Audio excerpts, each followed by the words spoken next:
I pledge allegiance to the flag of the United States of America and to the republic for which it stands, one nation, under God, indivisible, with liberty and justice for all.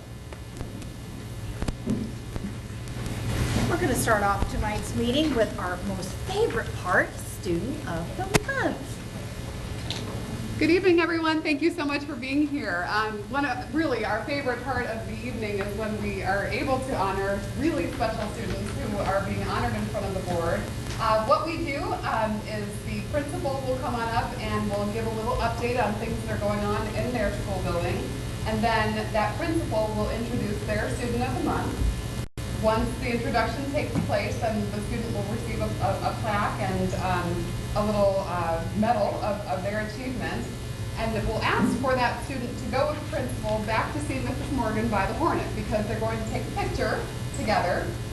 And then once that picture is taken, we invite the family to come and take a picture so that you all can have that memory. And Mrs. Morgan is wonderful about making sure that that picture gets to you.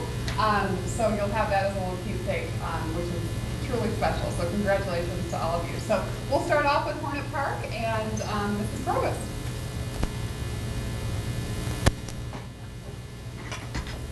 Well, good evening, everyone. It's a pleasure to be here with you this evening.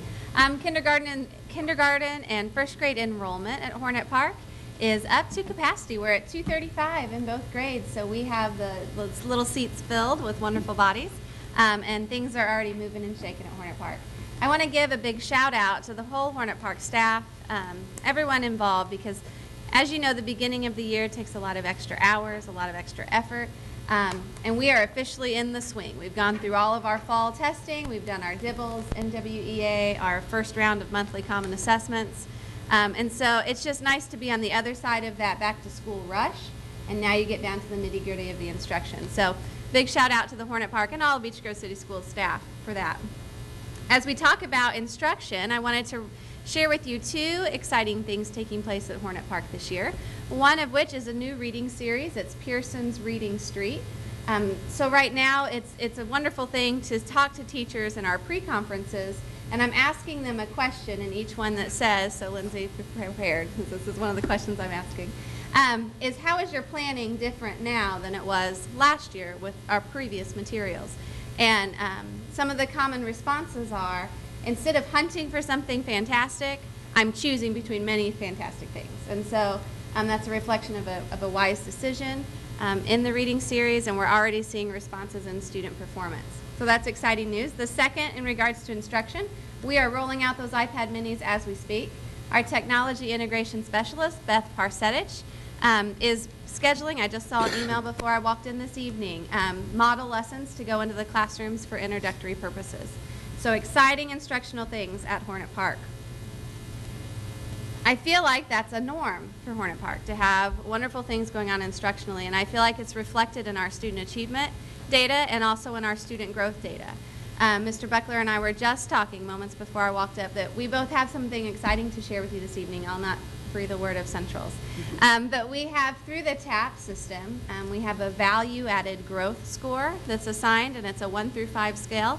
And for the third year in a row, Hornet Park has received the highest ranking of a 5. So that's something to very much be celebrated. We have a lot of fun things coming up. So a quick run through on September 11th on Thursday, we'll have Red, White, and Blue Day.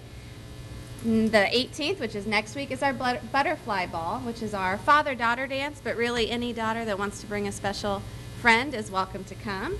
Next Friday is PJ Day, and the last week of September is our Box Top Drive. So it might sound like there's a lot of fun things going on, but that's just the norm across the parking lot. So it's my pleasure to speak with you tonight just in general about Hornet Park, but the thing that I love the most is to talk about our special students.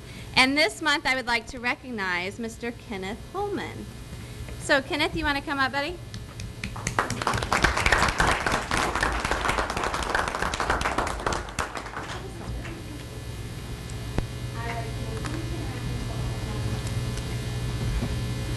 All right, now Mrs. Osborne is a classroom teacher, and she is here this evening, so I'd like to thank you for coming tonight. But when you love your students, you want to see them and celebrate them in the moment when they're coming. So we're here for you, Kenneth. Mrs. Osborne has to say that Kenneth is a pleasure to have in class. He's dependable, respectful, and He's always engaged in learning, and he's setting a good example for other students. I can count on him to help other students in class, and we are lucky to have Kenneth at Hornet Park. Mrs. Doyle, his teacher last year, shared that Kenneth is a very enjoyable child to be around. I've enjoyed having him in class very much last year, and to be honest, I miss him. He's so sweet. And finally, for Mrs. Spencer, Kenneth seems like such a sweet boy. He's always following directions at lunch or recess, which we know are the harder places to tolerate. And he's doing his best. I see him in the halls with his seatbelt and bubble every time. He sets a great example for his friends. Ladies and gentlemen, I present to you Kenneth Holmes.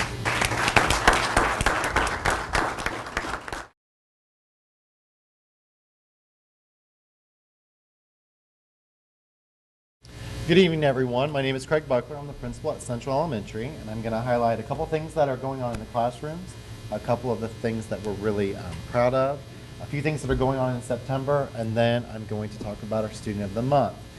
As you walk around Central, just like at Hornet Park, we have a few new things going on in the classrooms. We have a new math series that the teachers and students are really excited about. I spent some time in the classrooms this afternoon, and it was really outstanding to see the teachers and the students working with the text in the new books, and that's just really exciting for all of the boys and girls. And we've had great response from the parents as well. Questions about some of the things that are going on as far as the sheets that are coming home. It's been really nice to have those conversations. The iPads at Central are in full use. As you walk through the classrooms, you will see the boys and girls using the iPads. We're doing accelerated reader, taking tests. I've got some Central students here that are nodding their heads, doing some games on them. We're still just kind of going through those preliminary activities, but it's really, really nice to see that in action. I want to highlight two really outstanding things that have happened. Like Hornet Park, we received our value added score at Central, and I'm pleased to share that for the third year, Central has earned the value added 5 in student achievement, which Mrs. Provost said is the highest rating that you can get through that process. Our students demonstrated significantly more than 1 year's growth in the 13-14 school year, which is great for us because the second graders now demonstrated that at Hornet Park, and the third graders did at Central. So everyone that's at Central really worked hard last year, whether they were a Central student or a Hornet Park student. That's based on NWEA scores, which is the fall, winter, and spring test that we take. To recognize this, we're celebrating with the teachers and with the students. We're calling them 5 Fantastic Fridays, which goes with our Fantastic 5 math strategy that we're doing. So every Friday for the next 5 Fridays, we are celebrating the staff or the students or a combination of both. And the leadership team has really pulled that together. I'm super excited. It's a huge accomplishment, and I'm very proud of everybody for all their hard work. I want to give a special shout out to Mrs. Wolf, and because she received the Gold Star School Counseling Award. Over the last 2 years, Mrs. Wolf has worked to complete the requirements for this prestigious award. This award, and this is from information that I received, represents the highest level of school counseling professionalism in Indiana by meeting or exceeding the Indiana School Counseling Program standards. So I see some of the people here were involved with that. It involved 2 years of meeting and planning and working with students and staff, and I really want to highlight this huge accomplishment from Mrs. Wolf. So when you see her, be sure and congratulate her for that. We have several things going on at Central in September. Our annual Title I parent meeting is tomorrow night at 5:30, and that will be in the cafeteria. The week of August 15th will be our first ever Attendance Awareness Week. So Mrs. Wolf is working on doing a lot of activities to make sure that the parents and the students know how important attendance is for their success at school. The following week, beginning September 22nd, we will recognize College Go Week. So even though we just have second and third graders, we'll be getting them to think about what they're going to be doing past high school. I read a story to every class every month, and my story this month is How Santa Got His Job. And so we're talking about careers, and it's been really interesting hearing the boys and girls talk about what they want to do when they grow up. So I've read to 6 of the 18 classes so far, and we'll get the rest of those done this month. Finally, the last week of September will be our annual canned food drive for Servant's Heart. We do that a little bit earlier now with the 2-week fall break intercession. By the time we come back after fall break, it's almost November, so we pushed that up a little bit. So those are the things that are going on in September, but I want to invite over our August Student of the Month, Caleb Richter. He's going to come over right now, and I'm going to read some really nice things about him. Caleb is a third grader in Miss Cotter's class. Miss Cotter states that Caleb is very respectful and polite. He always wants to help teachers and students. He works hard and always gives his best effort. In music class, Miss Eder reports that Caleb is very enthusiastic about learning. He is a good student who is eager to help those around him, answer questions, and help her in the class. And based on my own observations, Caleb is always eager to begin each school day. He meets or exceeds our school expectations and gives 100% in the classroom. I'm pleased to present Caleb Richter.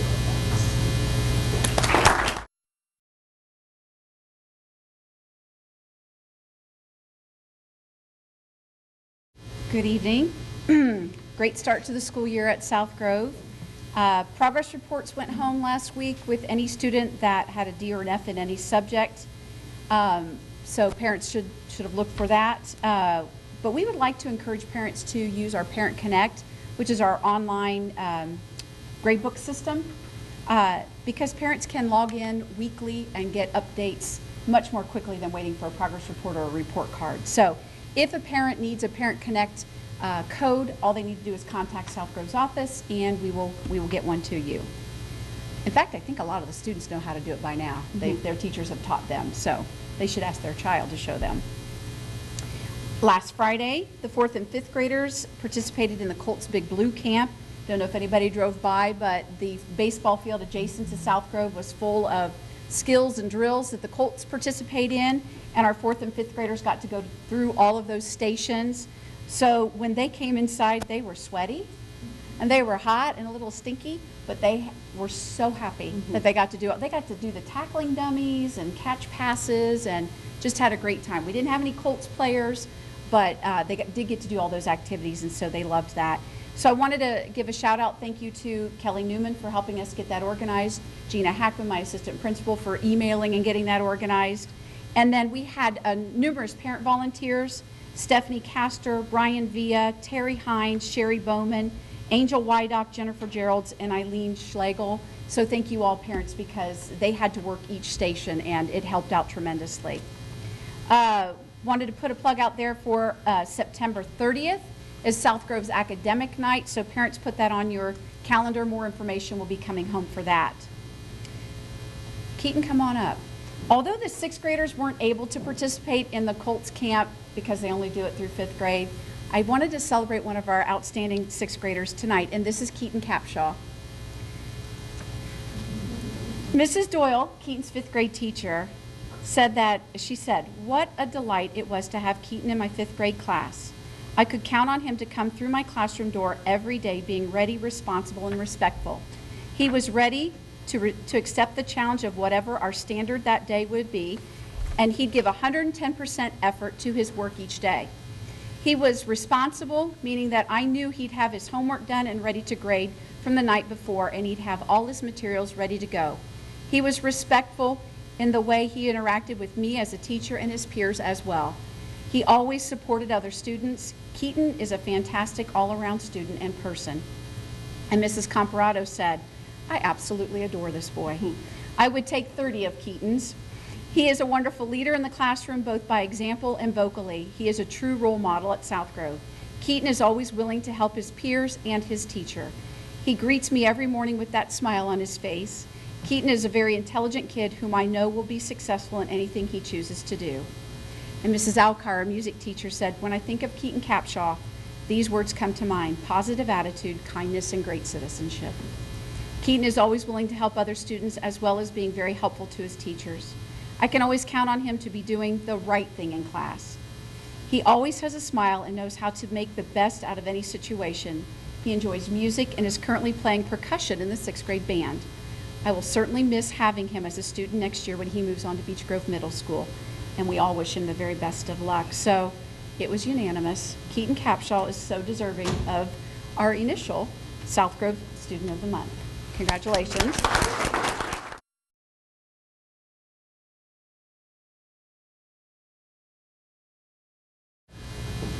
Good evening. Unfortunately, tonight we had a couple of different nominees, and both of them are engaged in volleyball and cross country. So I will have two students of the month next month. This month was Hannah Chandler, and her mother very much wanted to be here and asked if we could do it next week or next month, and I said sure. So I'll just highlight a couple of things around Beech Grove Middle School. Our enrollment as of this morning was 485. That's very consistent with the first day of school, as well as about where we ended last year. Want to thank Mrs. Alley and several students who gave their own time to come in and prepare our tablets for the rollout. Every kid had their updated tablet in their hand by the first Wednesday of the school year, and that allows Mrs. Alley to not only push into classrooms but work with teachers on new things like Google Classroom, which she's pushing, and have several teachers piloting that. We are certainly well into our first observation round of TAP with our teachers, which is great.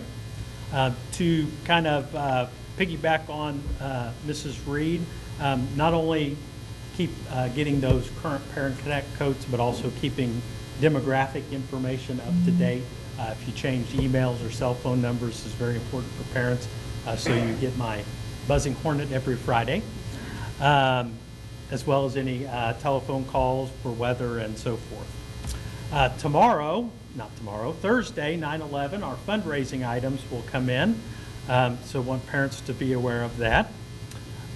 Like to highlight change in our traffic flow that I think benefits everyone because of the construction there on 13th Avenue. We switched some things around and it's working out so well. It is safer for students, it is safer for drivers of cars, and it is better for our neighborhood.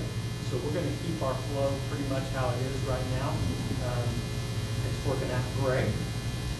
Last Tuesday, we initiated a program with the Beech Grove Police Department. We now have a Beech Grove police officer that is assigned to our building for approximately 5 hours a day, each day. And as a matter of fact, today I spent quite a bit of time with Officer Kelly Spivey working on a student issue, so it's already paying off. And it was a real blessing to actually have her there to work with me today. And finally, just want to remind everybody to follow us on Twitter at BG Middle. Thanks, and have a great night. Thank you, Mr. Gerhard. We'll move right to the high school then with Mr. Cox. Good evening. We've been celebrating a lot at the high school. It's been an exciting 4.5 weeks. Last month I mentioned that our juniors, last year sophomores, we had 117 of them that passed the ECA, and this past week we had them come for a free lunch for a hour and a half actually, and Quentin Starks was a DJ, and Chick-fil-A brought in food and all kinds of coupons, and we played a lot of games to win things from Chick-fil-A. And I think they was well deserved for passing both English and math in the ECA. 54 of the students are this Friday going to Great Times because they were in the top quartile in the state. And so we're taking them to Great Times to celebrate their achievements as well. Chromebooks, we are piloting the Lenovo ThinkPad Chromebook in two of our classes, our freshman honors classes, honors English, and then also in AP Physics, and they're replacing the Kuno Android tablet, and so far it's been perfect. The kids love it, the teachers are utilizing it, they've done a lot of research. It really fits what our students need at the high school, so so far it's been a great addition. This fall, when we started in August, we started a Moodle staff development program with 3 of our teachers. Arlena Cook, Allison Brown, and Brandon Goodwin are kind of like master teachers, and they've taken 12 other teachers, about 4 each, and they're teaching them how to create classrooms in Moodle. And so our courses are going to be across the high school, be able to utilize right through the Moodle software. And so they're kind of like a teach-the-teacher program, and that's been an excellent growth for several teachers, 12 of them exactly. Athletics, I wanted to share a couple things with you in the athletic realm. Our varsity football team is 2-1.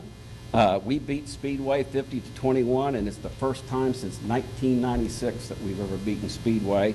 We're currently in the top 30 in the state in scoring with 42 points average. Our quarterback, Chase Andres, is ranked 4th in the state in passing with 912 yards in 3 games. And our wide receiver, Jamal Brunfield, he's ranked 2nd in the state with receiving yards at 412 in 3 games. So hopefully they'll keep up the good work. We have a big game with Cecina this Friday night, and it's at Manual High School. Girls golf placed 2nd in the ICC, and Ashley Davids, Kristen Folks Bowie, and Alyssa Alford were all ICC all-conference runners in tennis. In golf. They were outstanding in their golf performance. In girls cross country, we won the Ritter Invitational. And Kylie Lewin was 3rd. Bree is here. Spurgeon was 5th. And Gad Anderson was 8th. And for the first time in 10 years, we have enough boys playing soccer to have a JV soccer team. So Nick Bartman's done a great job of building our soccer program up as well. Our girls volleyball team are 6-5. They won 4 of the last 5 matches. We had Lizzie Giller and Michelle Jennings were both on the all-tournament team at Calendar Invitational, where we did real well. And calendar-wise, coming up here in 3 weeks is homecoming. It's the 26th of September. The first is in Rogan, 7 o'clock. Craig will be at 5 o'clock, starting at junior high down Main Street. Homecoming dance is on Saturday. It's not on Friday night. It's on Saturday, the 27th from 8 to 10:30. Wednesday, October 1st is when Kevin Wanzer is going to be here of all the schools in Beach Grove. Well, I take that back. South Grove Middle School and High School for a presentation on bowling. And then on Tuesday, October 7th, Jason Hammer from the IBC is going to be having the town hall meeting, and that's in our auditorium from 6 to 7:30. We have a panel of people that will be coming to do some presentations there. Tonight, though, and the biggest reason to be here, Bree. So coming up, Bree. Bree was a student of the month last year, and Bree's a junior. She's ranked number 1 in her class right now out of 162 students. Last year she was 3, and in 1 year she went from 3 to 1. She's the daughter of Ronette Spurgeon, right over here. She runs cross country. She's a Hornet mentor. She's in band. I think your first chair band, correct? In clarinet. So she has a lot of responsibilities in the band. She plays basketball, and she also runs track. Community volunteer. She does a lot of stuff at Southside Animal Shelter. She wants to do something in the future in the medical field. Not sure what she wants to do yet, but she's very interested in going to Notre Dame University. So hopefully she gets the money to get there, academics. Faculty comments, Mr. Clevenger said, Bree is off to a great start as a junior class president. She has demonstrated excellent leadership and communication skills from her position of leadership. Mr. Wynn says, Bree is very active in band, cross country, and is a Hornet mentor. She is a great leader and has a fantastic personality. This is an easy choice. And I believe that we are blessed to have Bree here at Beach Grove High School. Her passion for excellence, her leadership qualities, her smile, which she just motivates, and everybody around her kind of steps it up to their game because of her leadership skills and her presence. And so we are thankful for her being at Beach Grove High School. So Bree Spurgeon is our student of the month.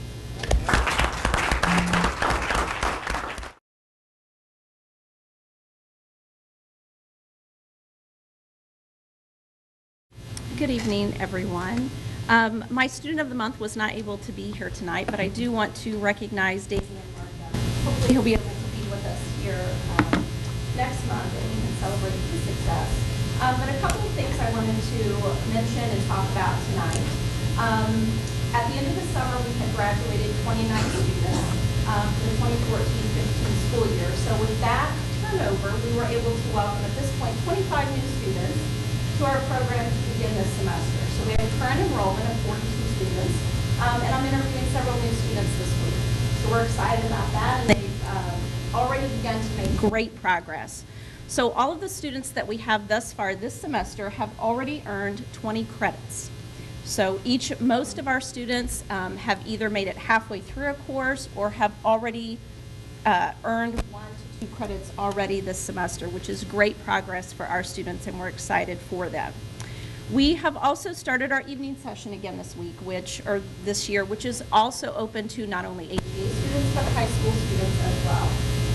This opportunity is again available on Tuesdays and Thursdays from 3 to 6. And any high school student that would like to take advantage of this opportunity can just see their guidance counselor to get a referral form. I do want to point out that this is a great program for them to get extra help with algebra and geometry because we have a math teacher available each evening. Upcoming events. Our September focus for life skills and wellness is citizenship. So on last Wednesday, we had Mayor Buckley come and talk to our students about civic responsibility. They had a great time. He came both in the morning and the afternoon and spent some time with our students, and they had lots of great questions and really had a question and answer session with the mayor, and it was a good opportunity for them. This Thursday, in celebration of citizenship, we will visit the canal downtown, and we walk the canal, and then we also visit the 9/11 memorial. I want to thank Tanya, Mrs. Reed, for letting us again borrow Mrs. Newman for our physical wellness program, and we will continue our life skills and wellness on Friday, September the 26th, and have physical wellness with Mrs. Newman. And she has worked very, very well with us the last couple of years and allowing us to trade with Mrs. Newman and switch back and forth so she can provide that opportunity for our students. Last couple of things. On Wednesday, October the 8th, we will have our first of 4 college visits, and our students will have the opportunity to go and visit ITT here in the city. Lastly, our first round of, we don't call them parent-teacher conferences, we call them parent-mentor conferences, since each one of our students is assigned a mentor that works with them daily and weekly to set goals and track progress. So that information will be coming in, and those conferences will begin on October the 8th and will take place every 9 weeks. And that's an open house where a student or parents do not have to have an appointment. They can just come at any time and meet one-on-one with students and mentors. So we look forward to the coming year and the great progress our students will make. Thank you.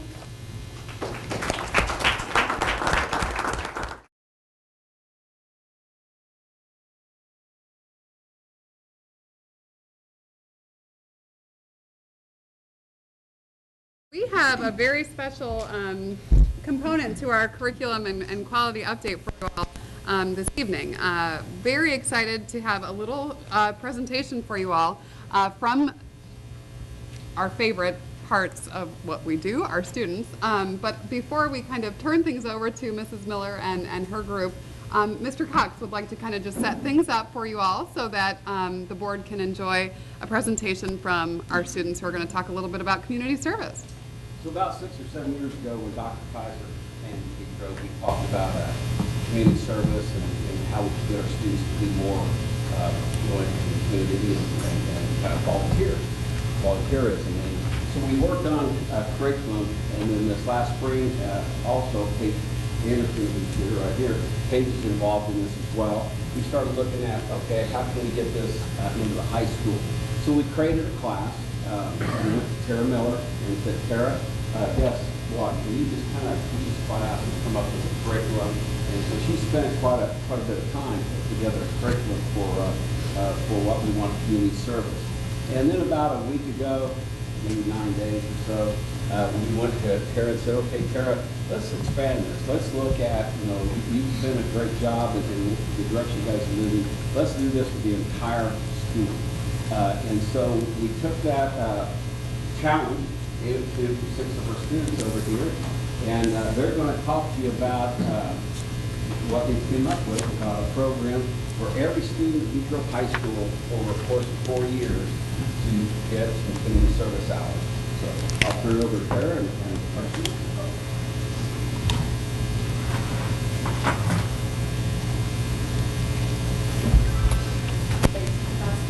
So I'm Tara Miller, and while they're getting set up, this is my 4th year here at Beech Grove High School, and like Mr. Cox said, I was approached, and so my group of students here for this class have prepared a presentation for you to kind of outline a couple different things that we are currently doing, and then working toward putting in effect this year to help with this community service requirement. And so I'll just introduce my students to you and then I'll turn it over. So starting on the left, we have Katie Lambert, Kimberly White, Megan Graves, Anastasia Bailey, Bree Markland, and then Shelby Anderson. And then Katie's going to start us, and then I will go ahead and turn it over to her. We, on behalf of Dr. Kaiser, Mr. Cox, and Ms. Miller, are proposing the idea that all students attending Beech Grove High School have to participate and document community service hours as a graduation requirement. Considering the time frame of this requirement, each grade level will be expected to complete the following number of hours before obtaining their diploma. For the class of 2015, 20 hours. For the class of 2016, 40 hours. For the class of 2017, 60 hours. And for the class of 2018, 80 hours. Upon completion of the requirement, each student will be awarded the BGHS Gives Back Award when they graduate. This may seem kind of overwhelming for people that are in like sports activities and like different clubs, but there's already two major efforts going on in order to make this a more successful program. And the first is the Community Service Day, which one will be in the fall and one will be in the spring. And we're still collaborating with that with our class, Dr. Kaiser, Mr. Cox, and Ms. Anderson. And basically what will happen is we will get together as a school, and also the staff will go out on these days and just kind of give back to Beech Grove and the community. And we pick up trash, help the senior citizens that live here, and just make Beech Grove a better place in general. The second opportunity students have to fulfill this graduation requirement includes the service learning course taught by Ms. Miller. In fact, you have been given a packet that outlines the major components of our class. What we enjoy about this class is we just don't have to complete projects just to say we have, but rather the assignments and projects provide meaning and justification for the community service activities we participate in. A big part of this class is really the project that we each have to complete. We have to identify, organize, and execute the project. Each one of us. That's one of our And this really just shows how a small class, even just us six, can affect the local community and local society within just this small classroom. Some of the projects that we've already been working on are a number of things that we've been working on with our letters to soldiers. The English classrooms at the BGHS have been writing letters that we're going to send overseas to them. The Vet Project of Lee by Shelby is animal treats that we made for the Animal Care and Control Center we actually were in the food science group for our classroom anyway, so we just made some dog treats, went over and gave it to them to see them for the facility and whatnot. Bree is putting together Helping Hands, which is a clothing drive for Santa Letters is a project that Kimberly is putting together for Christmas for the kids. Giving Thanks to Beech Grove City Council by Megan is an idea for a city council luncheon that we're going to go to. And a food drive organized by me is a food drive for Long Spring Shelter. This is when we went there just last week to the Animal Care and Control Center where we made these cookies right here. And that woman in blue was a woman who showed us around a little bit around the shelter. We got to meet everybody. It was really great. They really appreciated it. One other aspect of the class that helps fulfill the graduation requirement is the 20 hours of community service we must complete every semester on our own, while being with the same community partner throughout that time. By having the same community partner, Ms. Miller wants each of us to develop a relationship with them that could potentially lead to other opportunities down the road, which is a critical aspect of that proposed requirement. Here are partners each of us have identified for our community service requirements for this class. Some include Project Home Indy, Animal Care and Control, the Julian Center, and Benedict. Finally, students are enrolled in the service learning course because of preference or scheduling restraints has the opportunity to draw on their own in order to fulfill community service requirements. Some examples of what those students could do includes volunteering at churches, shelters, senior citizen centers, after-school programs, the Salvation Army, hospitals, daycare facilities, nursing homes, volunteering at preschools, the animal shelters, food banks, or school and public libraries. Overall, we feel that the community service graduation environment will positively impact both the students and the students that we can too. In addition, we feel that the opportunities this school has in place and is working to adopt will help make sure this class is more attainable for all students at Beechcraft High School.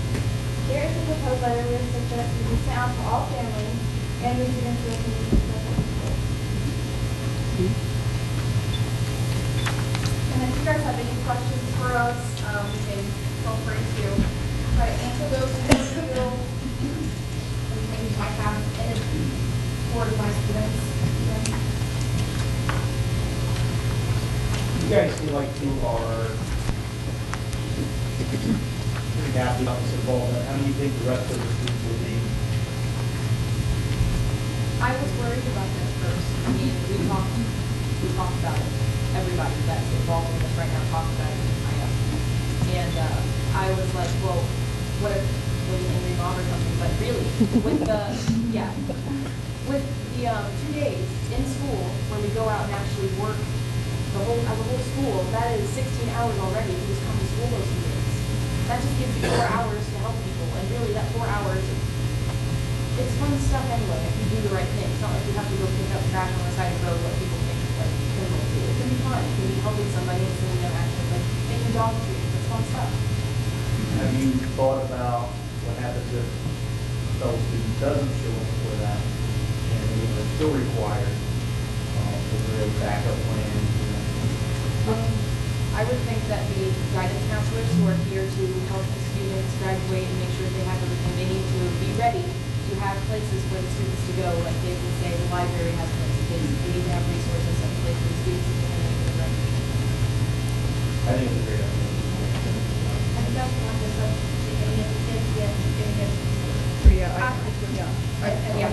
I mean, I would assume, I'm just guessing, I would assume that some of these kids would be happy to do something, they just don't know where to offer their time.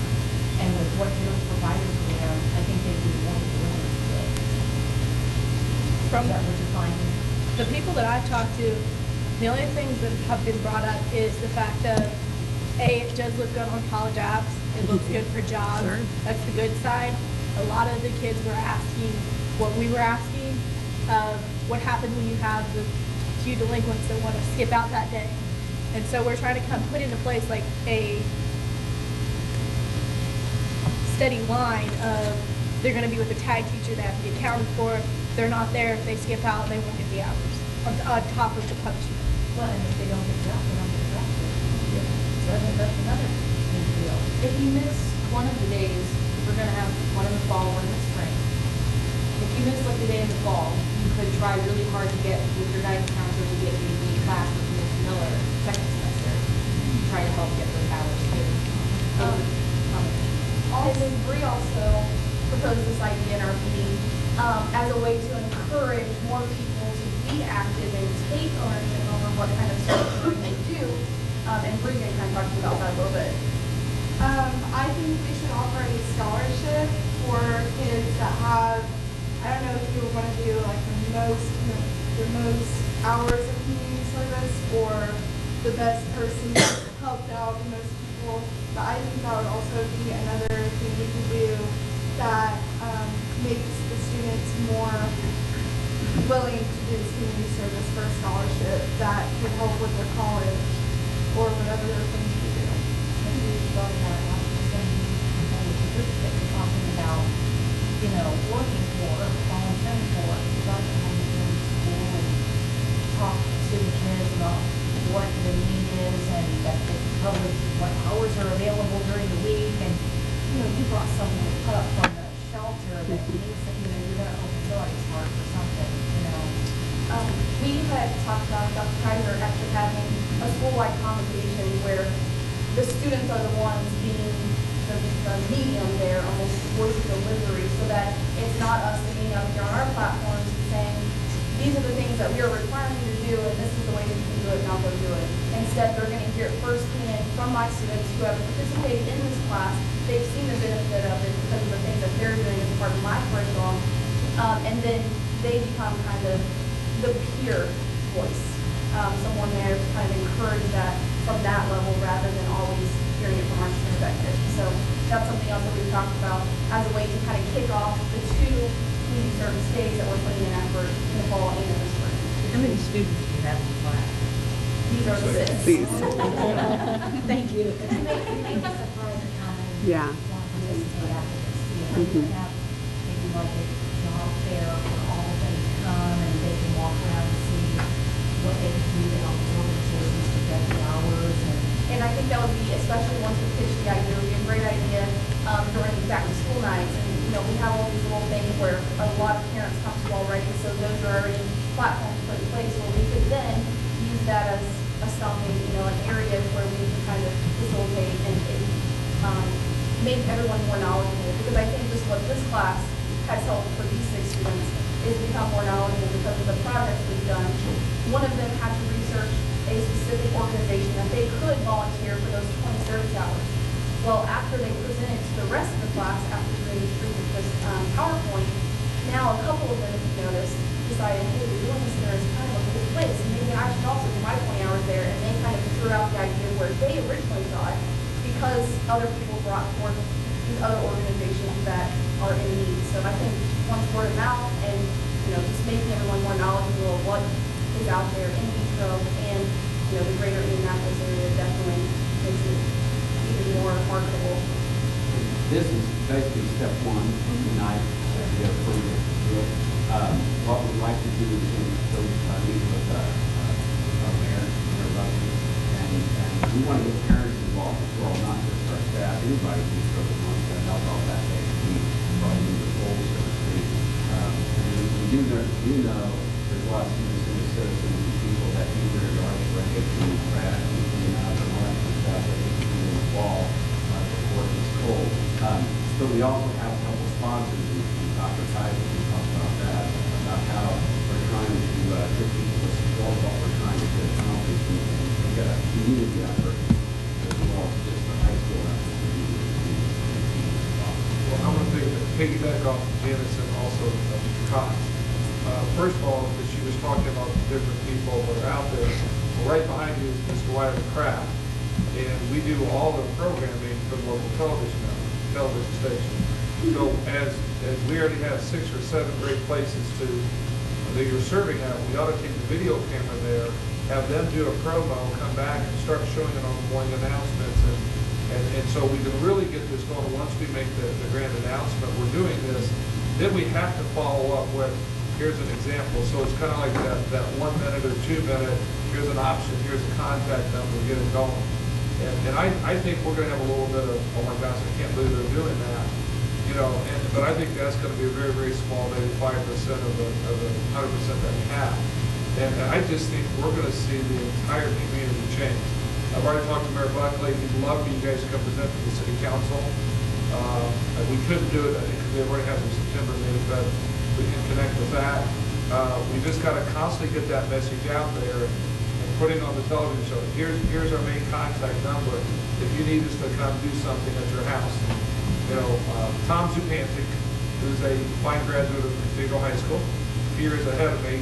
I want to give Tom so much credit for this. Tom and I had breakfast three or 4 weeks ago, and we started talking about this, and Tom said, boom, boom, boom. He goes, Tom and Dean, the company works with, they're going to give every kid a t-shirt. So, have you girls got the design ready yet? Working on it? Not yet, we're in the process. So the girls are going to work and design a t-shirt, and Tom said he would give $500 to the winner, so we'll just have them be the winner, then we can put that into our fund and do something with that. But, you know, Tom is just one of many community sponsors that we can go out. Tom said, hey, I'll work with you to get rakes and trash bags and all this other stuff. So we appreciate their support already, and we're having another meeting with them on Thursday morning to talk a little bit further about this. But there's a lot of support out there in the community. We just need to get it organized and get it rocking and rolling. This class has kind of started for partnerships with other places in the school. With the t-shirt that we talked about, I've also given that to the art teachers, so that they're encouraging their classes to help create designs, so there's more people involved, and then we have a better, you know, selection to kind of choose from. With Katie's in-class project, Letters to Soldiers, the English classes are helping facilitate that. Some other organizations around the high school are helping. each of my students for the class project that they do, they have to write up the project spotlight, and every time I'm taking notes and melody. And so then that's being in the morning class, and then everyone is becoming more and more knowledgeable because of all these different resources that we have here. So they're talking about wanting to do things downtown and spread the word. There are things I think that we need to participate in to help them do that as well and have some volunteer hours. So I'm really proud of all of you. I wish that our kids would have had the opportunity to do this. I think this is it's really great that you're giving back. I think we're all really proud of you.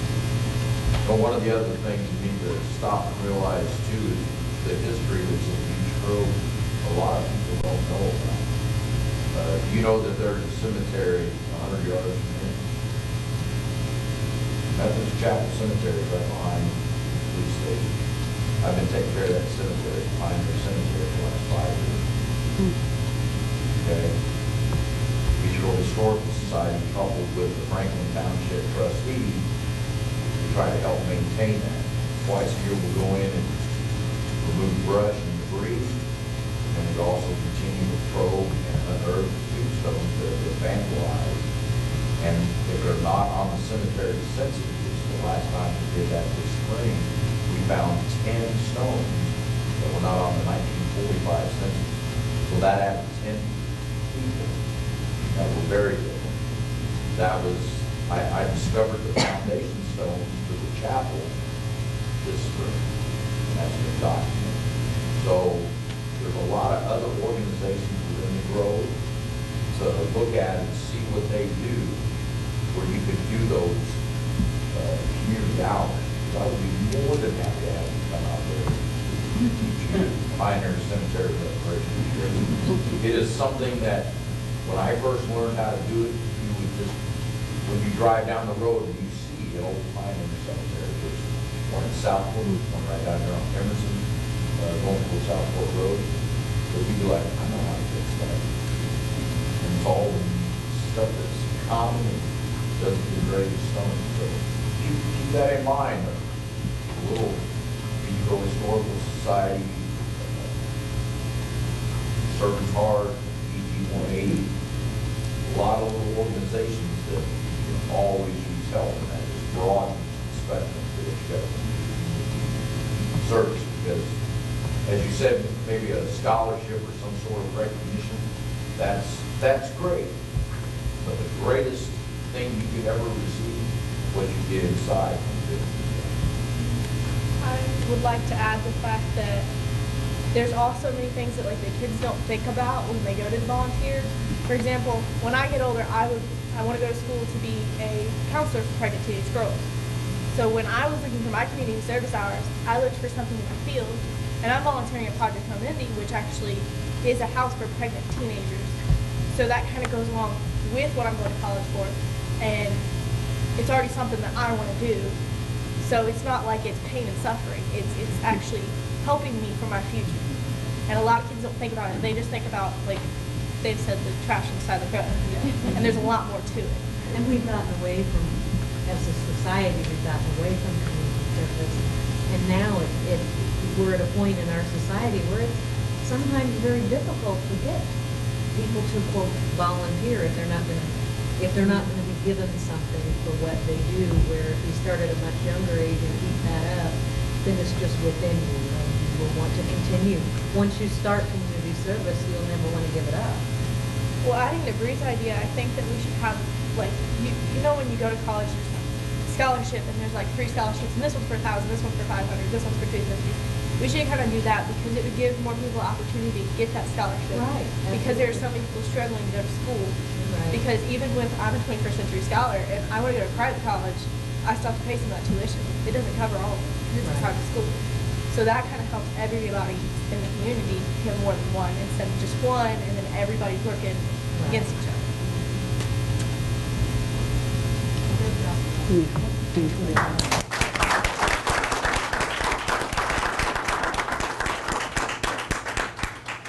Thank you for coming. A little bit later in the board meeting, I'm assuming the board will most likely approve the motion to add community service.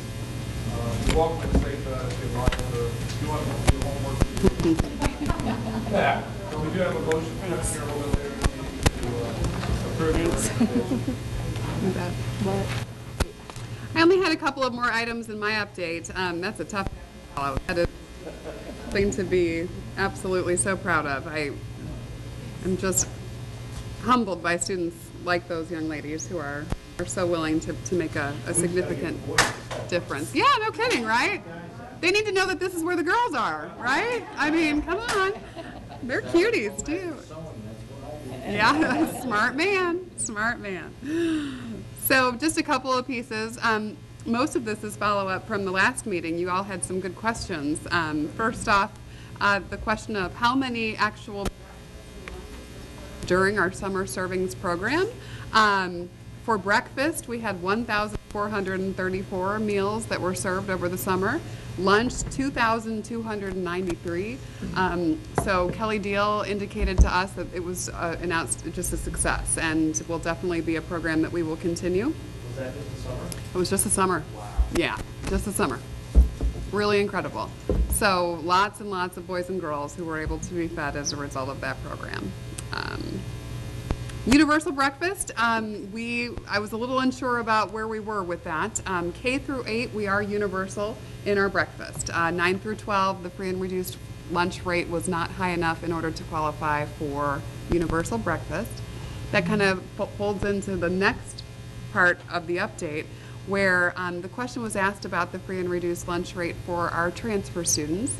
I included a little table in there that did a comparison of each building, the free and reduced rate for our transfer kiddos, and then the resident free and reduced population percentage. You'll notice that without going into details for each one, the resident population is always higher than in comparison with the transfer population, but not significantly much when you look at kind of the grand total. It's just a differential of about 5%. We got great news last week that we have kind of two grants that were out there that we were waiting to hear from. The first one is the Secured School Safety Grant. That was the grant that we wrote to continue to cycle through payment for officer school. Happily, we were able to get a really nice funding, an increase even from our last grant, up to $42,000 for this year to help offset the cost of Officer Parker. We're still waiting to hear on the Safe Haven grant, so that is one that we asked for $50,000 to help offset the cost of the officer at the middle school. So it should be kind of like any day now. Yeah, they were really sketchy in the RFP, and they indicated in the fall. So I think they weren't quite sure when they were going to have an answer on that. But I'm waiting any day now on that one. Curriculum and instruction meetings, just wanted to update you all on some really exciting changes that we have implemented this school year. We have a lot of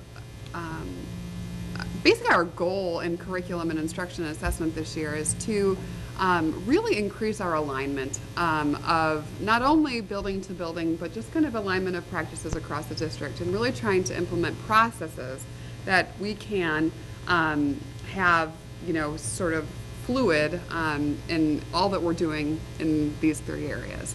So we are meeting weekly, monthly, or quarterly with the curriculum coordinators themselves, the curriculum coordinators and the integration specialists, the curriculum coordinators and the master teachers, the K-3 Title I teachers, the student services team, the district curriculum coordinator and integration specialist, that's our whole district-wide team, the career advancement team, which we just held, which was a wonderful sort of first step in that process. And then each month we have a new staff orientation meeting where all of our new staff are being introduced to sort of what the Beech Grove Way is. So we're doing a lot to try to improve. These are things that we didn't have at all last year. So major sort of opportunities for communication, and we are already really kind of experiencing, I think it's fair to say, just really incredible benefit from this work. So just wanted to share that with y'all. The value-added score I had included, and just wanted to, again, affirm that HP and Central received that value-added score of 5. for the first year, it kind of hit me as far as how outstanding that achievement is. Because it was said like this: when a school district receives a value-added score of a 3, that means that that school has achieved 1 full year's worth of growth, which is what we hope for a school to be able to make impact. When you go to school for a year, you hope for the boys and girls to make 1 year of growth. That's a 3. The fact that we have HP and Central receiving value-added 5, 2 standard deviations above the mean, which is the 3, for 3 years in a row is truly an outstanding accomplishment. And it just, I used to hear 5 and think, boy, that's great because that's the best that you can possibly do. But until it was sort of, I mean, we expect a year's growth, and that's what we hope for is a year's growth. These folks are 2 standard deviations above expected, which is phenomenal. So congratulations to them. Waiting on South Grove Middle School, high school data from the state. It's not that they didn't achieve this yet. We just don't have their data in. So waiting to hear from those guys. But really, really congratulations. So that's just great stuff. And yeah, last but not least, just wanted to update you on what Mr. Cox referenced. We have Kevin Wanzer coming. He is a world-renowned presenter who is trained in highly effective presentations to students as well as community members. So he will be presenting on bullying in a very interactive, motivating, high-energy convocation at South Grove, the middle school, and the high school on October the 1st, and then culminating with a community forum that he will facilitate in the evening here at the high school. So that'll be a really cool community opportunity. And that's all I have for the evening. So thank you, thank you. All right, real quick, because I don't want to delay, but I think, did I send you the link that Tanya Reed's interview? If I didn't, I will send it to you. I did? Okay. It's so cute. Well, she's our newest media star. She is a star. And she did a fantastic job. She's going to give Tom Keeley a run for his money, so watch it, Tom. Here she comes. That was a really great story, and Tanya did great, and her students were so well behaved, the pictures, I mean, everything was just fantastic. So thank you, Tanya, for doing that. Dr. Kaiser and Paige Anderson, I met with Amtrak staff to talk about some mentoring opportunities.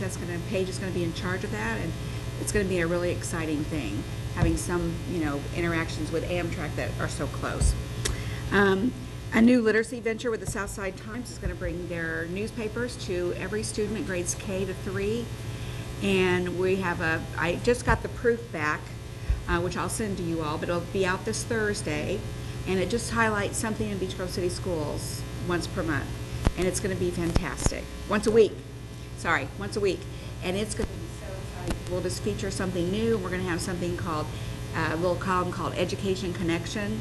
We'll have administration writing about it. We'll have students, all of that. It'll be really a great thing. Which, following up to that, Mr. Folder, who is one of our new teachers here at the high school, I met with him a couple weeks ago in his class, the yearbook and newspaper staff, and they're going to collaborate with me to contribute to the Hornet Blast and also to this feature in the Southside Times. So that we do once a week that features Beech Grove City Schools. So I said it's a great opportunity for them to get photo credits, bylines, everything as they contribute to it. So I'm very excited about that, to give them that opportunity. On the Education Foundation side, we're going to have the Pacers fundraiser on January 27th. So mark your calendars. And that is against the Toronto Raptors. So our choir actually has the opportunity. They are going to sing the national anthem again. They're also going to sing the Canadian national anthem, because they always do that. So it's going to be kind of a unique, wonderful thing. The foundation, we just funded our Donors Choose in the amount of $10,000 matching grant. So what that means is anybody can go on, any of you can too, if you want to fund any project, but it means if you give $10 towards the project, then the Donors Choose through the Education Foundation is going to match it with another $10, or whatever the amount is, up to $800. So it's really a great opportunity, and we're thrilled that we can provide another $10,000 for this year for our classroom projects. And then last but not least, the annual district art show is scheduled for Wednesday, May 13th, 2015. I know it's way out there, but it's going to be here before you know it, and you don't want to miss it. So Oh, and one more thing. I know all of you know that Janice is now in the Hall of Fame for Oh, Beech Grove yeah. High School. Congratulations. Yay! And if you haven't had a chance, her photo being interviewed by Mark James is on the main webpage, the Beech Grove webpage, and I just put the link on there of the interview, so you can actually go in there, hit the link, and watch her entire interview. She did a great year. We talked about it. I won't say what year it was, okay? But 1970. But anyway, it's a really nice interview, and congratulations, because it's well deserved. Yes, well deserved. So that's it. We need to vote for what we do that. I'm gonna, whatever it is, you're not on the agenda, that you don't want to take out of here without saying something, so. Well, first of all, I would just like to thank the school board and my mentors, Dr. Kaiser, Dr. Hammock, and Dr. Keeley, and just the people that have provided me this opportunity to become more involved in the district as a whole. Dr. Keeley has me really getting ingrained into the operations side, along with being as director of operations and my curriculum. So it's really a challenge to continue to bend those two opportunities together. But I'm currently working with custodial, transportation, and grounds, and in my 22nd year in Beech Grove, I'm just excited to have that opportunity to yes, Ms. Kendall, that was 22 years. 22 years with your children. 22 years. I'm excited I have the ability to continue to push that Beech Grove way. I've been here for 22 years now. I'm proud to work in Beech Grove, and it's great people. It's great kids. It's great facilities. So I'm excited to have that opportunity to be the one that says, this is what I want it to look like in terms of the transportation, the grounds, all of those things that I have the ability to impact. So it's pretty exciting. So I just want to thank everybody for that opportunity. We are excited for you.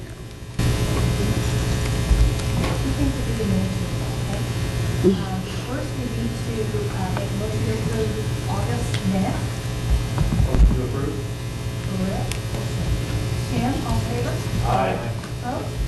And we need to make a motion to approve minutes for August. Yeah. All in favor? Aye.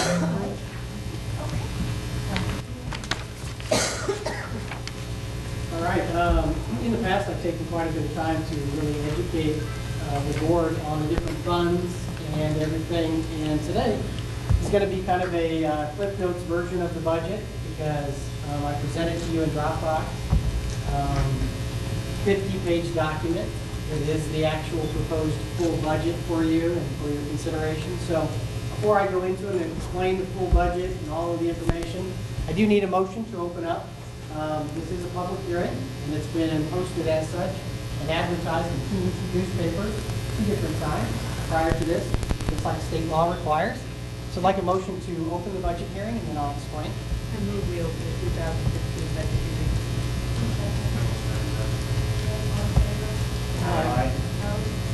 All right, welcome to the budget hearing. And at this time, we do have an opportunity, if anyone in the audience would like to comment or ask questions, something you don't understand, this is an open forum for discussion. So make sure you speak up. I know everybody's been waiting diligently ever since the first advertisement went into the Indianapolis Star and told you that this day was about to come. Edge of your seat. I know. I thought maybe people would be tailgating out here to see this. I was pretty excited. So, without further ado, this is one of the first pages in Gateway. Department of Local Government Finance has a wonderful calculator now that it's kind of like your taxes online, kind of like the TurboTax kind of situation. You plug in the numbers, you run the numbers, you run something called the 16-line statement, you put in the assessed valuation, which is the value of our area, all the property. It calculates those dollars and it gives me a tax rate. It's a nice calculator. What I have up in front of you is the notice to taxpayers. And again, there is no tax rate for the general fund. We have advertised $23 million for the general fund. It is $1 million higher than it was a year ago today. And That's pretty good. That's because of increased enrollment. We continue to have extra income coming in to pay the new teachers that we've been placing and the new programming. So then I have to advertise a little bit more money to have permission to spend the amount of revenue that's coming in. So that's the general fund. As far as the tax-rated fund, you'll notice in the documents I gave to you, there's no taxes for the rainy day that's set. There's no taxes for 23 million general fund that comes directly from the state. The areas that are a tax rate are certainly the referendum fund, and it can always be right at 35 cents, as we know that's exactly what we need to run transportation and technology. Debt service is about a $4 million obligation, but as you know, I advertised $5 million, which is about $1 million more, so that I can pay bills. If I got my operating balance, I can pay my bills in January. And then as I get to the next year, I'd have those $1 million to pay my bills in January. These taxes only come to the district in June and December. That's why I advertise higher than what the actual budget is. And then, of course, I have our school pension debt, which is a pension obligation that's going to go for about another 7 years. Capital projects, again, we don't receive $2 million. We receive $0. But it's my hope and dream that if I keep advertising $2 million, someday they'll give me revenue of what we need, which would be $2 million. And as you know, we have a tax breaker situation, circuit breaker situation where we don't receive those dollars. Same way with transportation. It takes about $900,000 to run transportation. I advertise $1.3 million. They'll drop it down to $900,000. And as you can see in the last one, the current tax levy, all of my proposed budgets are really pretty close or within the parameters of the budget estimate versus the maximum dollar amount we could possibly receive. What I've done is I've made sure that my estimations are higher than the actual base need. So then that gives the state government the opportunity to say, you don't need that much, and put you at the right place. Because if you ever ask for too little, guess what they give you? And that's what we want to try to avoid, is we want to ask for enough so that they can fully fund us to the highest amount possible. The only question left really for the community is, because I inflate the tax rate, does that cause people to pay more taxes? Yes or no? Anyone? No. No. The Constitution says you will only pay 1%. So I'm not, this is just a numbers kind of formula. It will never take more money from the community, okay? So nobody has to worry about me raising their taxes when I do the budget. It doesn't work that way. It used to. It used to 8 years ago, but it doesn't anymore. So it's pretty regulated. All right, the only other thing, and that was just to explain everything. This is not an approval process tonight. It's just an informative opportunity for people to understand this is what I do, and it's by state rules. The next piece is that appropriation and tax rate, and then the next part is bus replacement plan hearing. So we can close the regular budget hearing, and then we'll do bus replacement, and then we'll do CPF plan, and then I'm done. Okay, so we close the budget portion. I think that'll be good. Any questions before close? I'll second. All right, the bus replacement plan, as most of us know, we talk about it a lot. Buses need to last at least a minimum of 12 years. So we buy good buses that cost about $150,000 plus tires and other things. So I went ahead and advertised $150,000 so that we could replace one bus. I feel like our fleet is in pretty good shape. We do have them spaced out. In the last 4 years, I have bought 4 used buses that were about 6 or 7 years old. So we're not kind of in the market, and we don't have enough money to buy transit and $200,000 buses every year. We just don't have that kind of revenue. So I found a better option to replace our 14 or 15-year-old bus with a 6-year-old or 7-year-old bus. And that's been kind of a nice format for me in the last 2 years. I can afford to do that more regularly. I see other school corporations struggling with the same dollars coming in, and they don't have enough to buy a bus, so they just don't. So what's going to happen to them in 5 years? We've got a bunch of 6, 8, 10-year-old buses, and we'll run into this pretty good. They're going to run into a situation, I know a local district that's going to need 26 buses in the next 2 years. Where are they going to find? Yeah, how much is that? That's millions of dollars. Because they've been putting it off and putting it off and putting it off. So I think our fleet's we're not in that situation. We're all strung, all of our bus ages are strung out pretty nice. So I don't think we're going to run into like that brick wall of having to buy 5 or 8 buses at a time. So I only advertised $150,000, and that's the bus replacement plan. So did we motion to open that? Oh, you want to motion to open that? We'll take questions.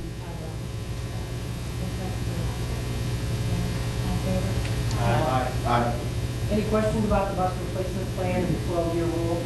Because I can explain. If seeing there are no questions, we can close that. All in favor? Aye. So with that being said, I think that it would be advisable to go ahead and pass a plan and resolution for the bus replacement so that we can put that into play.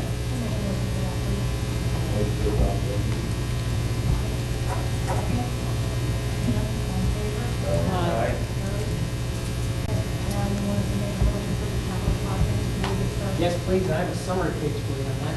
Okay. We'd like to make a motion to open the 2015 capital project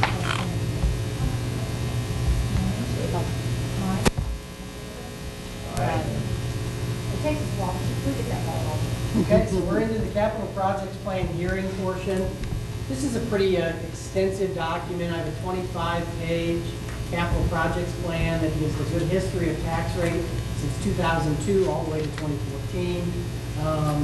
Later on, it goes through every site, gives you a really nice historical document of when every one of our buildings went into place, all the renovations along, and then it gives you a 2015, which is next year, 2016, and 2017 preview of how we plan on spending capital projects money, if we actually were to receive some money in there. But really, what I end up using is referendum money to work through the CPF plan.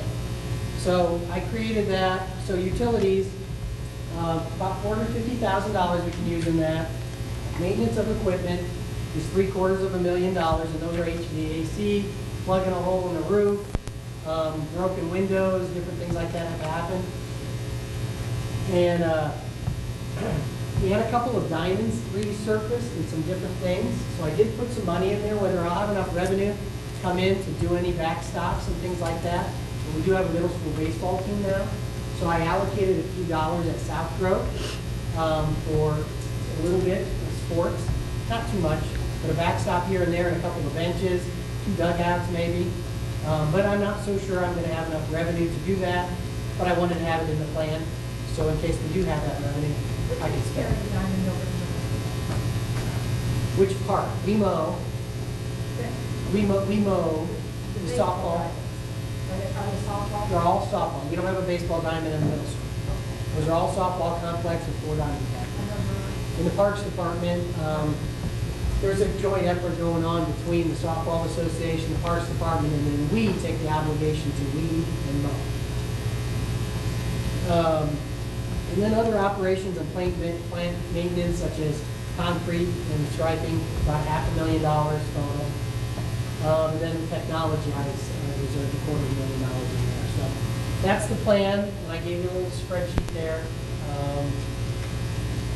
Doesn't really change from year to year. I don't have any pending projects out there that will be from the CPF. Because we don't receive enough money in here to have any real pending future projects.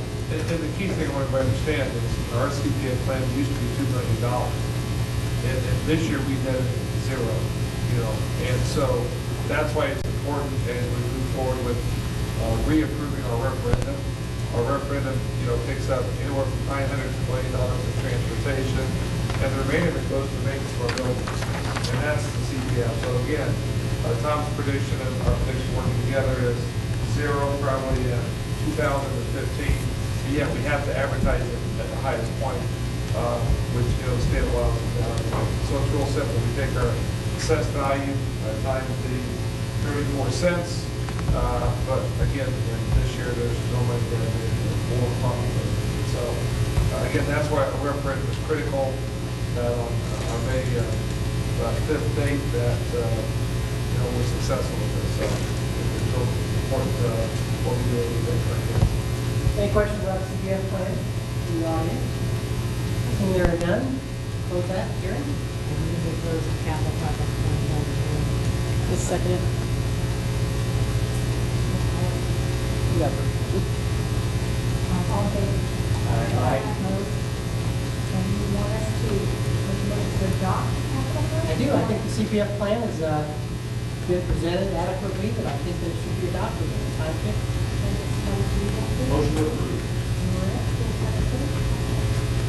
All in favor? Aye. Opposed? Common School Technology Loan, Phase 2 is about a $280,000 reoccurring loan. As we receive one, State Board of Education decides whether or not we should have authorization. And right when this one comes on, a 5-year-old loan goes away. So it's a direct replacement of that approximately $250,000. So I have the application prepared and ready. We know the dollar figure.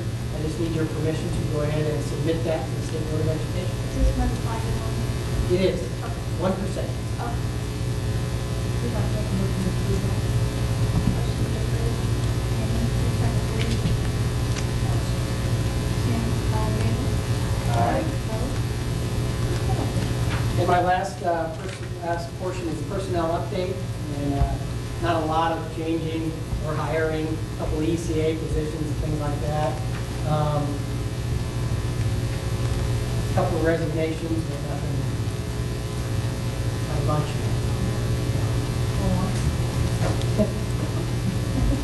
I'd like to make a motion to approve the employment recommendation.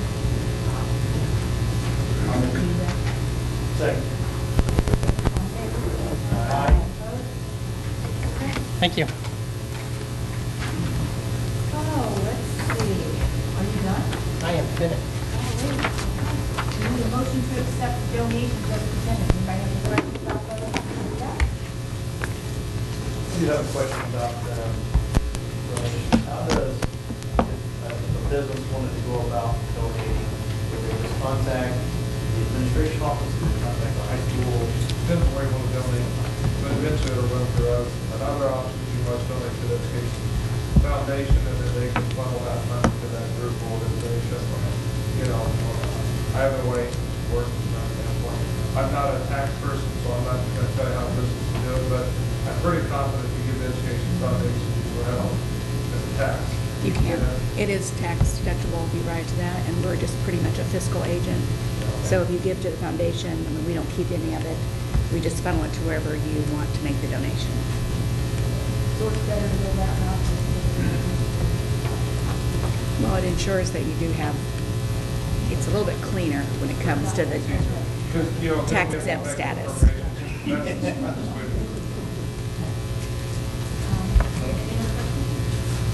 How long has the Education Foundation been around? About 18 years now. At what point will that be done the ability to the foundation? Never.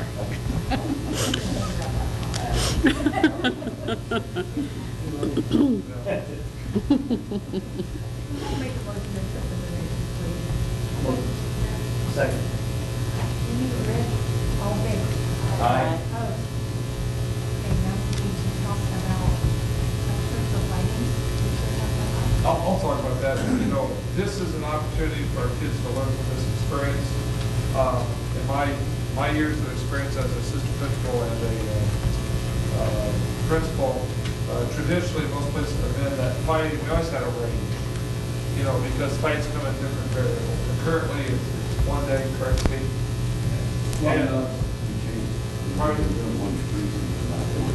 Okay. Well, I would officially, since the student discipline code is approved by the board, I want to come back and officially make that adjustment. So the motion I put in there, 2 to 5 days. The really neat thing about what the high school does is if they're in a fight, they can't come back until the parent brings them in. And part of the advantage of having a longer period of time is sometimes kids just need to be home and cool down, especially at the secondary level. Elementary is a little bit different, but I've even talked to Aaron that sometimes it's good to put an elementary kid out because you don't want to bring right back to that environment. We had a situation where an old kindergarten, first grader punched a girl in the nose. Our handbook, was kind of limited on what she could do with that. So we want to give us some flexibility to the breath. And so the recommendation we have is a student be suspended anywhere from 2 to 5 days, and then that building administrator will make that decision on what it is. Sometimes guys just don't put 1-2 punches and they're done. Sometimes those guys come in and beat with a car on somebody. So we want that flexibility to have differentiation. Because right now, technically, it's 1 day. And, you just don't feel that's sufficient in some cases. Now, is that on both students? Is that on the instigator? It all depends. And that's why we want some flexibility. Sometimes it could be he said, she said about my girlfriend, and that started it, and right now it's just 1 day, and, we really can't technically expect that this is going to get more than 1 day at a time. Sometimes you have one kid that's much more aggressive than another kid. Sometimes we'll take kids down and lock them up, and sometimes we won't, depending on the severity. But most times at the high school, they get put in handcuffs and they go away. So, go ahead and ask another question. Make sure I answer that. No, you did. I mean, I'm just curious how different, boy B hits boys A, and they go at it. Boy A gets 2 days, and boy B gets 3 days. How are you, this kid's defending himself. Why should he be suspended at all? Well, I think, I'll go back to my younger days as an assistant principal.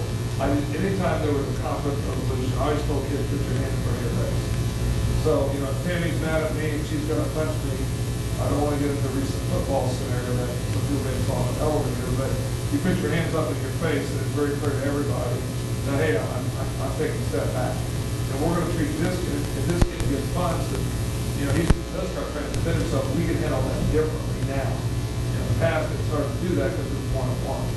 And it is a gut check call depending on the circumstances. And that's another reason why it's critical to get security cameras in the high school. Because so many times, you interviewed 5 people, they saw the fight a whole different way. Again, Steve just got some updated quotes on that. We hope to get that in yet this school year, get some of that security up there. But cameras will really help us differentiate, what happens with that. But I always tell kids that if someone's bullying you, take the current term or coming at you, in your hands and say, hey, man, I don't want to fight you here. And that's kind of how I was going. Steve, you and Steve, you guys want to expand on that from your experience? We look at it how competitive you are, aggressive. At the high school, boy fights, junior last, we last year before. I think they're only been 3 or 4 far. But boy fights last about 2 punches, maybe 3. All about saving face, they know it, everybody knows it. So they make their school and they stop. Some people will hold the person and not have them get arrested. The other way, to become striking back in front of those arrest.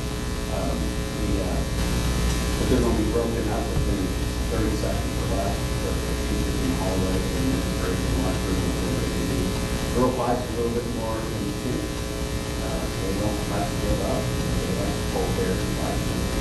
So they're a little more intense, but they usually are going at it. We haven't had very many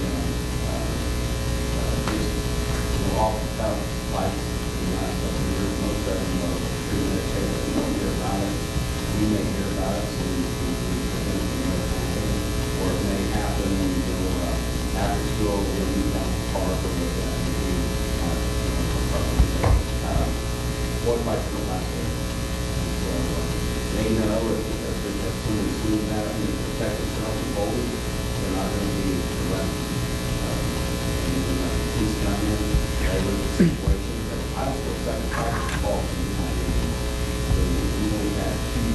2-second bike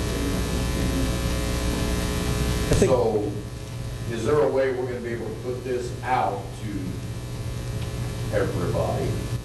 That's gonna say, if me and Rick are going at it, and I grab him, then nothing's gonna happen to me. They already know it. Well, trust All me. the students. I'm gonna hear, well, my kid didn't do nothing, he held on to him, and they still suspended him for 2 days. Camp. Well, I really like, I think one of the critical components of camp. Oh, yeah. It's amazing, and I have to do our buses all the time, you know, a parent comes in and says something, well, right here, let me show you this, and you show the parent that child did do this. And I think, again, that's a critical component. We want to get moving here at the high school. I think the other thing is, you were one of the last saying that, hey, we've got a new policy, and we get to put some guidelines and some helpful hints in it. Hey, if someone is harassing you, make sure you put your hands up, you know, I don't want to fight and get the teacher. I mean, I think there's things we can do with that. Yeah, I mean, all those scenarios that we talked about, that all has to go out, because other than that, it's gonna be, Johnny didn't do anything, you know, and then 295 comments later, nobody still knows what really happened. I mean, we weren't there, but it's, oh, it's the school's fault, oh, it's this, oh, it's that, oh, it's that. You say, did Johnny put his hands around the guy who put his hands up? No. Well, then he's gonna get suspended. Well, I think that's something as we review the handbook for next year, we can even put some guidelines, you know, in there, and kind of looking at this as a preventive nature. But I know all the years I counseled kids, you know, they made, you know, Don or Sal or give me that time, I always say, put your hands up, take 2 steps back, that way every teacher in the hallway can see you're trying to avoid it. And, you know, that works all the time, then we can have that situation totally, that they don't talk to me, and that kid gets up in his face and he punches it, you know, and a lot of it's, you know, how they handle it.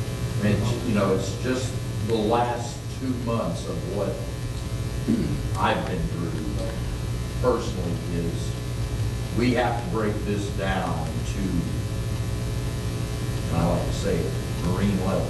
You have to use crayons and stick people, then we have to use crayons and stick people so that they're gonna understand what, no, he didn't get in a fight, or yes, he was fighting.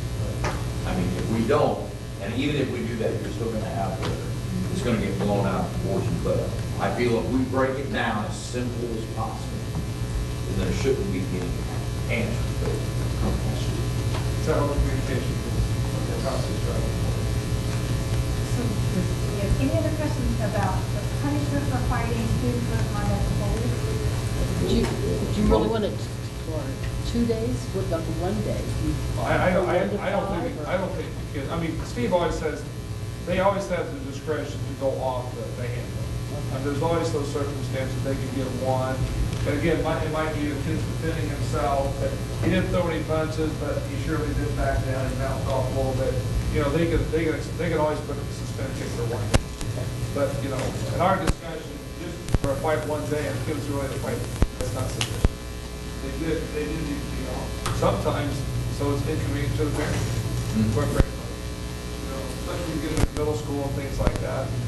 You know, so we're trying to give this, extend it a little bit longer to see if that's Motion to approve the amendment for fighting, so. Aye. And do you have any questions about the FFA overnight field trip? Okay, then let's take a motion to approve that. Tim? Second, Tammy, all in favor? Aye. Opposed? And do we have any questions about the Duke University overnight trip? Do you want to talk about that a little bit? Kevin Bates called me Friday evening, I was cutting my grass on the Dixie chopper, and he goes, hey, can we get a field trip in? I just got approved, I'm taking 4 kids to Purdue during the fall intersession to work with Dr. Kevin. And which is really exciting. We started a science and research class, and he has 4 kids going to go up and spend about 3 or 4 days and work with Dr. Kennedy over break, which is exciting to me. That we're taking our summer program where we had almost 20 kids go last summer, really for the last 4 years, and now using the intersession. And Laura she'll talk more in October about the exciting intercession things we have going on. But it just came up last week, and it's great for our kids. And Dr. Kennedy has going to be coming down here working with those kids as they get further into the school year. I'll make a motion to approve after I say what a fantastic job next 9 to 10 with these kids and students that you made. Motion to approve. Second? And all in favor? Aye. Opposed? And Beach Grove Education Foundation fundraiser. There's the Pacers fundraiser, so please say yes, because it actually netted us, the last Pacer game, it netted us $9,800. $9,800 for the, How does it work?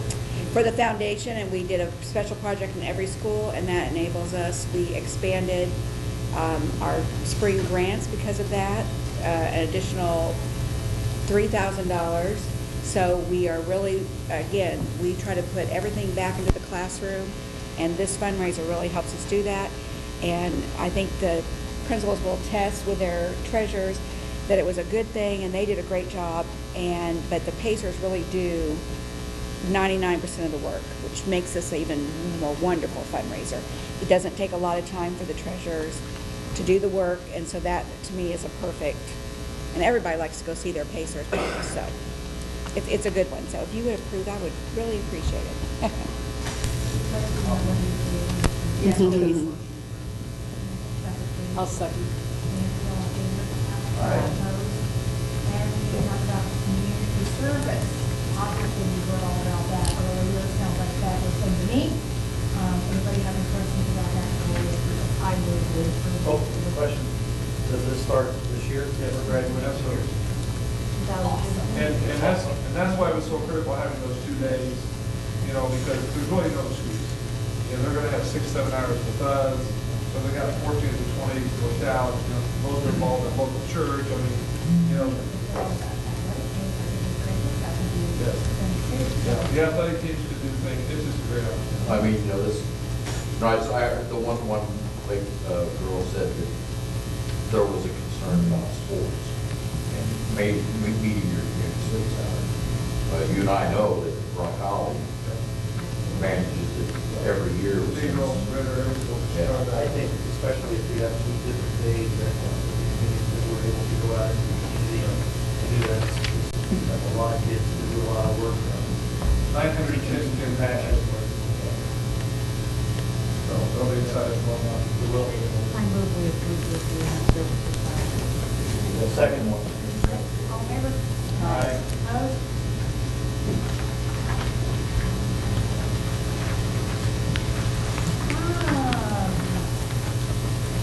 Anybody in the audience have any comments, concerns? Yes. Figure out where I wrote that. Okay, there was a question asked, and this was recently, of senior sports banners. I guess the school used to do senior sports banners. Okay. We do individual senior sports banners. They're annual, just some of them. I can't say that all of them, but I know tennis is out there and some other that's out there. There's football. It may not be out yet, but I think last year we had a lot of problems with the company that did it. Okay. Not that they're a bad company, they're a good company, they're a provider. So Sutterfield used to do them, then we went with another company, and he had some problems. But yeah, we traditionally do them. I'm not sure why we stopped. I know we did it last year. Okay, because I'm just gonna read it to you. There was a question about the senior sports band. They were not done very timely last year with Cotton Street this fall. And it really wasn't the company we bought it from, it was their third-party provider. So we can run that down and see the status of that.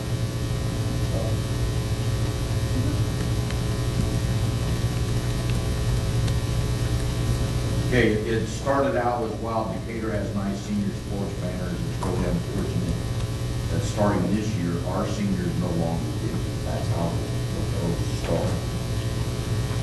It's a 25 comments.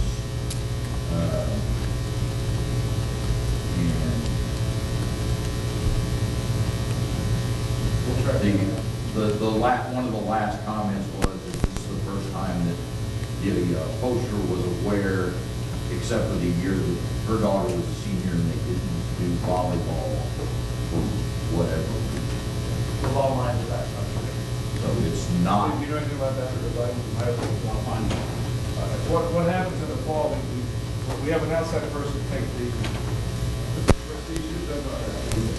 sometimes, and they have to send a picture here, so we've talked about just having our own people do it and get it, a local company to do that faster. We still have a photographer, correct? Yeah, we got variety of people. We had a mom did it last year, she did a pretty good job, so, yeah, we'll run that down. Does that include the band singers too, or, because that was a question. We'll take care of that for all this year. Yeah, I mean, we didn't do that when I played. Yeah. We did, so I mean, it's cool that there was a discussion, I wanted to make you aware of that, because that happened while we were here. We will run that down. And then, after we do our little magic tomorrow, then we'll do a response. Yep, sounds good. Any other questions, concerns, comments? I have a comment. We were close to adjourn, but we went back. Well, we have an outstanding school board member who will not be on the school board in January. And I know this is a little early, but I just want to publicly thank Tim. Tim was here when I came here 7 years ago, and I've been at this a long time, Tim, and you're one of the finest board members I go to run around, and more importantly, you're one of the finest young men I've ever met. So I just want to thank you for your service and publicly, and you've done a great job for us. We wish you and your family the best of luck in your new endeavors. And even though you didn't go to Beach Road in high school, let your always be a Hornet to us.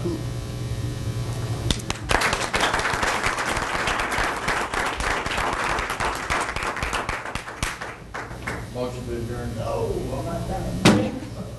I have six, I just, yes, I have six, that's what is successful. We already, no, I know that we are always patting people on the back and everything, but I can't tell you how much I love Ms. Wolf. She is an absolute fantastic teacher. We have a lot of fantastic teachers, a lot of great administrators, but she is an outstanding educator. It doesn't matter if you put Ms. Wolf in biology, she would teach that biology like nobody ever taught ever. And the fact that she got this award, I think is awesome. And I just want to say congratulations to her.